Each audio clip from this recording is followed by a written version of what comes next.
మహిమ వచ్చి మీకు సాక్ష్యం చూపించాలన్నా, ఆధారం చూపించాలన్నా. ఒక ఆడపిల్ల పబ్లిక్‌లోకి వచ్చి కన్నీళ్లు పెట్టుకుందంటే చిన్న విషయం కాదురా. చిన్న విషయం కాదు. తనకి భవిష్యత్తు ఉండదు. జీవితం అయిపోయింది తనకి.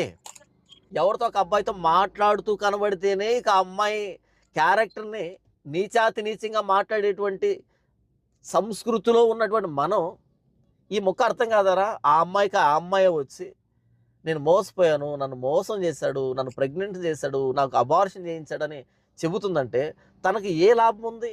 తనకి ఏ స్వార్థం ఉంది అందులో?